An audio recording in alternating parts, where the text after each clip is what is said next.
At yun mga idol, syempre may bago naman tayong aabangan dito sa video natin. Ito yung Roblox na hot pangalawa na nilalaro, no, sa mga pisonet, sa mga computer shop. So ngayon mga idol, naka-experience ka ba ng ganito? Try natin yung Roblox. Failed to load library MFPLET or MFFlat DLL. Ay nako, ang DLL na naman, error. So meron tayong susubukan na method na para sa Windows 10 at saka sa Windows 11 only lang ito mga idol Hindi pwede ito sa Windows 7 kasi wala nang update ang Roblox sa Windows 7. Yung update na ito for Windows 10 and Windows 11 mga idol.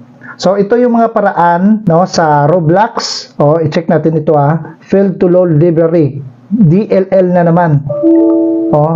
Roblox encounter unexpected error. So yun yung lumalabas na kahit paulit-ulit mo pindutin, so wala talaga, hindi talaga mag-replay sa Windows 10 o kung naka-experience kayo sa Windows 10 na ganito o sa Windows 11. So ito lang yung paraan.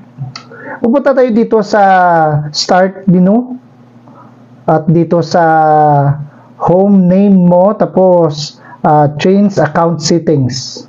So uulitin ko, parang ganito, start menu sa computer mo, change account settings, and papasok siya.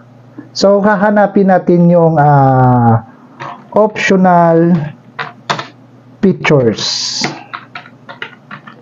at saka enter. At pangalawa na gagawin natin, sundan nyo lang yung video natin, add an optional pictures. I-click natin and papasok tayo dito. So tingnan nyo merong plus sign na add a picture. So okay, so dito hahanapin natin dito ang media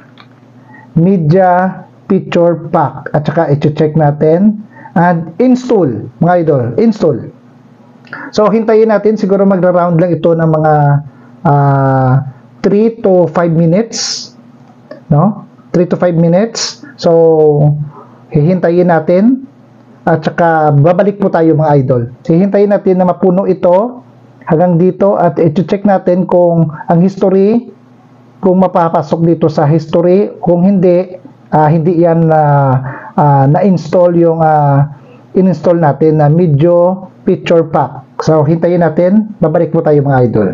Na puno na ito, i-restart natin ang computer para ma-update niya. So check lang natin mamaya para makalaro tayo ng Roblox mga idol para sa Windows 10 at saka Windows 11 ito At yun mga idol i-check natin ang see optional picture history. Yun, install succeed. Okay, close natin at saka close. I-try natin restart ang computer mga idol. So restart. So magka-count yan hanggang 100. So hintayin lang natin para makalaro tayo ng Roblox. At yun mga idol tingnan nyo, nagra-run na at para ma-complete, ma-install yung in-install natin na para sa Roblox. So hintayin natin hanggang mag 100%. So at saka maglalagin tayo sa Roblox. So yun, restarting. Yun mga idol tingnan nyo, 100% na. Sure ball na ito. So yun. At yun mga idol. So i-try natin ito na kung papasok yung Roblox o hindi. Try natin. Kung mayroon pang lalabas dito na DLL. At yun, pumasok sa Roblox. So i-try natin login. At yun, pumasok, master user. So try natin si Blacksfruit. Yun na kasimple mga idol. Para lang ito sa Windows 10 at saka Windows 11 kung mag-error yon, parang mayroong lalabas na DLL.